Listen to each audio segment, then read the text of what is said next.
Hi friends, ഞാൻ ചിത്ര. എല്ലാവരും happy ആയിട്ടിരിക്കുക, സന്തോഷമായിട്ടിരിക്കുക.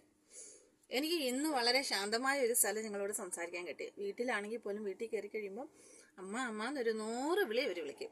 പിന്നെ വീട്ടിൽ കയറി കഴിയുമ്പോഴത്തേക്ക് ഇപ്പം നിനക്ക് വീട്ടിൽ ജോലിയും കാര്യങ്ങളും എല്ലാം ആകുമ്പോഴത്തേക്കും സമാധാനമായിട്ട് സംസാരിക്കാൻ പറ്റത്തില്ല കേട്ടോ. പിന്നെ റേഞ്ച് ഇഷ്യൂ ഉണ്ട്. ഇന്ന് എന്തായാലും ശാന്തമായിട്ടുള്ളൊരു സിറ്റുവേഷനാണ്. എന്നാലും പെട്ടെന്ന് പറയാം, കുറച്ച് നീട്ടി പറഞ്ഞാൽ അത് ഞങ്ങൾ കേൾക്കത്തില്ല. ഓക്കെ ഫ്രണ്ട്സ്, എല്ലാവരും ഹാപ്പി ആയിട്ടിരിക്കുക. നല്ല ക്ലൈമറ്റ് എന്ന് പറയുന്നത് ഭയങ്കര ഹീറ്റായ ഒരു ക്ലൈമറ്റാണ്. എല്ലാവരും ധാരാളം വെള്ളം കുടിക്കുക. പറ്റുന്നവർ ഫ്രൂട്ട്സ് മാക്സിമം ഒരുപാട് ഫ്രൂട്ട്സ് അങ്ങനെ കഴിക്കാൻ ശ്രമിക്കുക. വെള്ളം തന്നെ ഒരുപാട് കുടിക്കാൻ ശ്രമിക്കുക. Okay friends. ഓക്കെ, നിങ്ങളോട് എനിക്ക് പറയാനുള്ളത് എന്താണെന്ന് വെച്ച് കഴിഞ്ഞാൽ, നമ്മൾ ഏതൊരു കൂട്ടായ്മയായാലും, ഒരു വാട്സപ്പ് ഗ്രൂപ്പ് ആയിക്കോട്ടെ, അല്ലെങ്കിൽ ഒരു യൂണിയൻ ആയിക്കോട്ടെ, അല്ലെങ്കിൽ ഏതൊരു കൂട്ടായ്മ ആയിക്കോട്ടെ, എന്തൊരു കൂട്ടായ്മയായാലും അത് മനുഷ്യൻ്റെ നന്മയ്ക്ക് വേണ്ടിയുള്ളതാണ്. ഏതൊരു കാര്യം ആര് തുടങ്ങുമ്പോഴും ഒരിക്കലും അത് ആരെയും നശിപ്പിക്കാനുള്ളതല്ല. ഒരു യൂണിയനിലായാലും ഒരു കൂട്ടായ്മയിലായാലും ഒരു 10 പേരുണ്ടെങ്കിൽ ആ 10 പേരുടെയും നന്മയാണ് ഇതാക്കുന്നത്. പക്ഷേ നമ്മളെ ഞാൻ കണ്ടുവരുന്ന ഒരു പ്രവണത എന്ന് പറഞ്ഞു കഴിഞ്ഞാൽ, നമ്മുടെ നാട്ടിൽ 100-ൽ 80% പേരും നല്ലവരാണ്. 80-അല്ല, 90% ആൾക്കാരും നല്ലവരാണ്. 90-അല്ല, 95% ആൾക്കാരും വളരെ നല്ലവരാണ്. അതേപോലെ ബട്ട് ഒരു 5 പേര് എവിടെയും 1, 2 അല്ലെങ്കിൽ തുച്ഛമായി വിരലിലെണ്ണുന്ന ചില ആൾക്കാർ, അവരുടെ ബുദ്ധിയെ നല്ലതിന് ഉപയോഗിക്കുന്നതിന് പകരം ബാക്കിയുള്ളവരെയും കൂടെ തെറ്റായ രീതിയിലോട്ട് കൊണ്ടുപോകാൻ ശ്രമിക്കുന്നു. അതായത് ഇപ്പം എക്സാമ്പിൾ പറഞ്ഞു കഴിഞ്ഞാൽ, ഇപ്പം അവർക്കൊരു വ്യക്തിവൈരാഗ്യം തീർക്കാനായിട്ട് മറ്റുള്ളവർ ഒരാളായിട്ട് പോയി കഴിഞ്ഞാൽ തീർച്ചയായിട്ടും അവർ പരാജയപ്പെടും എന്നുള്ളത് കൊണ്ട് അവർ മറ്റുള്ളവരെയും കൂടെ തിരിപ്പിച്ച് അവരെയും ബുദ്ധിമുട്ടിച്ചുകൊണ്ട് എല്ലാ രീതിയിലും എല്ലാ പ്രശ്നങ്ങളും ഉണ്ടാക്കിക്കൊണ്ട് അവസാനം ഈ ഉണ്ടാക്കുന്ന മെയിൻ വ്യക്തി അങ്ങ് പിന്മാറും. ബാക്കി നിരപരാധിയായ ആൾക്കാരും ബലഹീനരും ഒക്കെ ആയിരിക്കും പെട്ടുപോകുന്നത്. അപ്പം നമ്മൾ മനസ്സിലാക്കേണ്ടത് എന്താണെന്ന് വെച്ചാൽ, എല്ലാവരും ഞാൻ നോക്കിയിട്ട് സത്യത്തിൽ ഞാൻ എൻ്റെ ഒരു കുടുംബത്തിൽ ഞാൻ അനുഭവിച്ച വിഷമങ്ങളും വേദനകളും വെച്ചുകൊണ്ട് ഞാൻ ആ 4 മതിലിനകത്തിരുന്നു കൊണ്ട് ഞാൻ ചിന്തിച്ചത്, മനുഷ്യരെല്ലാം അങ്ങനെയാണ്, എല്ലാവരും ചതിക്കുന്നവരാണ്, വഞ്ചിക്കുന്നവരാണ്, ആർക്കും ആരെയും മനസ്സിലാക്കാൻ പറ്റില്ല. പക്ഷെ ഒരിക്കലും അല്ല കേട്ടോ. ബാഹ്യലോകത്തോട്ട് ഞാൻ ഇറങ്ങി നോക്കുമ്പോൾ ഒരുപാട് നല്ല മനുഷ്യരുണ്ട്. ഒരുപാടെന്ന് പറഞ്ഞു കഴിഞ്ഞാൽ 100-ൽ ഞാൻ പറഞ്ഞില്ലേ, 95% നല്ല മനുഷ്യരാണ്. പിന്നെ 100% തികഞ്ഞ് ജീവിക്കുന്ന ആരുമില്ല, അല്ലേ? പക്ഷേ ഈ 95 പേരെയും നശിപ്പിക്കുന്നത് 5 പേരാണെന്ന് മനസ്സിലാക്കണം.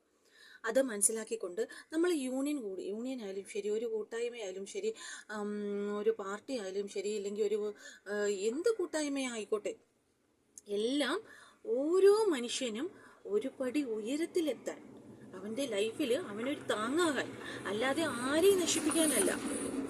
അത് ആദ്യം മനസ്സിലാക്കുക. നശിപ്പിക്കാൻ ഇറങ്ങിത്തിരിക്കുന്നത് പരാജയപ്പെട്ടേ പിന്നോട്ട് വരത്തുള്ളൂ. താൽക്കാലികമായിട്ട് എന്തെങ്കിലും സന്തോഷം കിട്ടും. ആർക്കാണ്? ഈ എല്ലാവരെയും എല്ലാത്തിനും പിന്തിരിപ്പിക്കുന്ന, എല്ലാത്തിലും ഉൾക്കൊള്ളിക്കാൻ വേണ്ടി പാടുപെടുന്ന ആൾക്കാർക്ക്, അല്ലേ? അപ്പം നമ്മളൊരു നമുക്ക് നമ്മുടെ നിയമത്തിൽ പ്രേരണാ കുറ്റം എന്നൊരു സെക്ഷനുണ്ട്. പക്ഷെ അത് അത്ര പ്രസക്തി അല്ലെന്നാണ് എനിക്ക് തോന്നുന്നത്.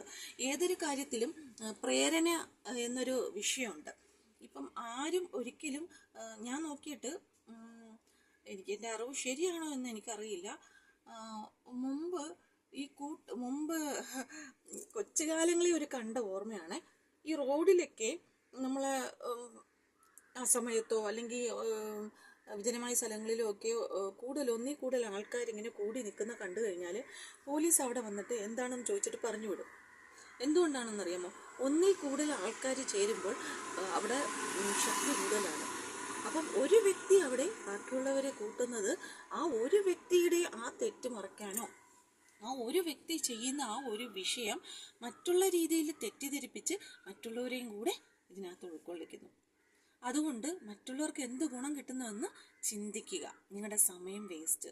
നിങ്ങൾ കൊണ്ട് ഒരാൾ പന്ത് കളിക്കുകയാണ്, നിങ്ങളെ വെച്ചൊരാൾ മറ്റൊരാളുടെ പ്രതികാരം തീർക്കുകയാണ്, അല്ലേ? അപ്പം അതായത് ഒരു കൂട്ടായ്മയെ മൊത്തം ഒരാൾക്കെതിരെ തിരിപ്പിക്കാൻ ഒരാൾക്ക് കഴിവുണ്ടെന്നുണ്ടെങ്കിൽ, ഒരു പ്രസ്ഥാനത്തിനെതിരെ അല്ലെങ്കിൽ ഒന്നിനെതിരെ തിരിപ്പിക്കാൻ ഒരാൾക്ക് കഴിവുണ്ടെന്നുണ്ടെങ്കിൽ, അയാൾ അതിൽ നിന്നും തടി തപ്പാനും അയാൾക്ക് കഴിവുണ്ട്, അല്ലേ? ഒരാളെക്കുറിച്ചും മറ്റൊരാളുടെ അടുത്ത് ഒരു കാര്യവുമില്ലാതെ ഒരാൾ വന്ന് പറയുന്നു എന്നുണ്ടെങ്കിൽ അപ്പം തന്നെ മനസ്സിലാക്കുക അയാൾ എന്തായിരിക്കുമെന്ന്. നിങ്ങളെക്കുറിച്ചും നാളെ മറ്റൊരാളോട് ചെന്ന് പറയും അല്ലേ? ഞാൻ പ്രതികരിച്ചിട്ടുള്ള ആൾക്കാരുടെ ഹിസ്റ്ററി എടുത്തു കഴിഞ്ഞാൽ എന്തുകൊണ്ടാണ് എനിക്ക് എപ്പോഴും ഇങ്ങനെ ഒരുപാട് പ്രശ്നങ്ങൾ ഫേസ് ചെയ്യേണ്ടി വരുന്നതെന്ന് ഞാൻ ചിന്തിച്ചിട്ടുണ്ട്. ബട്ട് എനിക്ക് ലോകവിവരം, അതായത് ഞാൻ ഒരു കൂപമണ്ഡൂകം എന്ന് വേണം പറയാൻ. എനിക്ക് ഒന്നും അറിയില്ല. അതായത് എൻ്റെ അടുത്ത് ആരെങ്കിലും സ്നേഹമായിട്ട് 2 വാക്ക് സംസാരിച്ച് കഴിഞ്ഞാൽ ഞാൻ വീണു പോകുന്ന ക്യാരക്ടറാണ്. അങ്ങനെയാണ് എൻ്റെ ലൈഫ് ഇത്രത്തോളം ഒരു വീഴ്ചയിൽ വന്നത്. അത് ആരോ ആയിക്കോട്ടെ, എൻ്റെ അമ്മയായിക്കോട്ടെ, എൻ്റെ സ്വന്തക്കാരായിക്കോട്ടെ, ബന്ധക്കാരായിക്കോട്ടെ, ആരോ ആയിക്കോട്ടെ.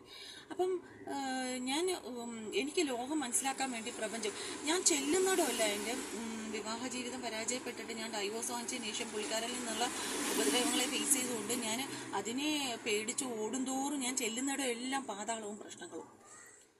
ഞാൻ ഒരു പടി മേളിൽ വരാൻ നോക്കുമ്പോഴത്തേക്കും അങ്ങ് പിടിച്ചു വെച്ച് സത്യത്തിൽ ഉയരങ്ങളിലേക്ക് നിൽക്കുന്ന ആൾക്കാരോട് എനിക്ക് ഭയങ്കര റെസ്പെക്റ്റാണ്. കാരണം എന്താണെന്നറിയാമോ, അവർ ഏത് ഇതിലായിക്കോട്ടെ, അവർ ആ സ്ഥാനമാനങ്ങളിൽ ഉയർന്നു നിൽക്കുന്നെങ്കിൽ അവരെത്രത്തോളം ത്യാഗം സഹിച്ചുകൊണ്ട്, എത്രത്തോളം ബുദ്ധിമുട്ട് സഹിച്ചുകൊണ്ട് നമ്മളെ ഒരു പടി അതായത് നമ്മൾ കഞ്ഞി കുടിക്കുന്ന അവസ്ഥയിൽ നിന്നും ഒരു ചോറും കറിയും വെച്ച് കഴിക്കുന്ന അവസ്ഥയിലോട്ട് എത്തിച്ചേരാൻ നോക്കുമ്പോൾ എന്തൊക്കെ പ്രതിസന്ധികൾ, എന്തൊക്കെ ബുദ്ധിമുട്ടുകൾ നമ്മൾ ഫേസ് ചെയ്യേണ്ടി വരുന്നു.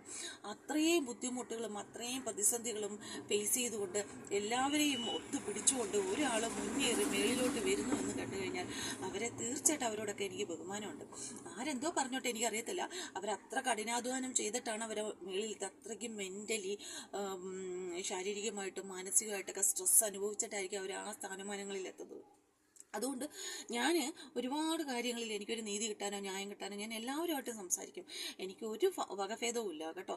ജാതിയെന്നോ മതമെന്നോ പാർട്ടിയെന്നോ ഒന്നും എനിക്കില്ല. ഞാൻ എല്ലാവരോടും സംസാരിക്കുന്ന കൂട്ടത്തിലാണ്. എല്ലാവരുടെ അടുത്തും എനിക്കൊരു കാര്യം ആവണമെന്നുണ്ടെങ്കിൽ ഞാൻ ആരുമായിട്ടും സംസാരിക്കും. അപ്പോൾ അതിൻ്റെ വശങ്ങൾ എനിക്ക് മനസ്സിലാകും. ആ ഒരു രീതിയിൽ ഞാൻ നോക്കിയിട്ട് എല്ലാവരും നല്ല മനുഷ്യരാണ്. മുകളിലിരിക്കുന്ന നേതാക്കന്മാരും എല്ലാ ആൾക്കാരും എല്ലാ ഇതിലും എല്ലാവരും നല്ലവരാണ്. പക്ഷേ താഴെക്കിടെ കിടക്കുന്ന ആൾക്കാർ, അല്ലെങ്കിൽ എങ്ങനെയാണ് പറയുന്നത്, ശരിയായ രീതിയിൽ അവരുടെ ബുദ്ധി ഉപയോഗിക്കാതെ തെറ്റായ രീതിയിൽ അവരും പോയി മറ്റുള്ളവരെയും കൊണ്ടുപോകുന്ന തുച്ഛമായ ആൾക്കാരുണ്ട്. നമ്മൾ തെറ്റുകൾ ചെയ്യുന്നതിനേയും കാട്ടി ആ തെറ്റുകൾക്ക് കൂട്ടു നിൽക്കുന്നത് വളരെ മഹാപാപമാണ്. അത് നമ്മളെ തന്നെ നമുക്ക് തന്നെ പല സാഹചര്യങ്ങളിൽ തിരിച്ചു വരും. അതുകൊണ്ട് ദയവേതും ആരെങ്കിലും പ്രതികാരം തീർക്കാനോ തെറ്റുകൾക്കോ ആരെങ്കിലും നിങ്ങളെ കൂട്ടുപിടിക്കാൻ വരുന്നെങ്കിൽ 100 വട്ടം നിങ്ങൾ ആലോചിക്കൂ, ചെയ്യുന്നത് ശരിയാണോ, അവൻ നമ്മളെ ഉപയോഗിക്കുകയാണോ എന്നൊക്കെ. കാരണം അവൻ്റെ ഭാഗം ശരിയാണെന്ന് വരുത്തി തീർക്കാൻ നിങ്ങളെ അവൻ്റെ ഒപ്പം വെച്ചാൽ എന്ത് കള്ളത്തരവും പറയാം, എന്തും കാണിച്ചു കൂട്ടാം.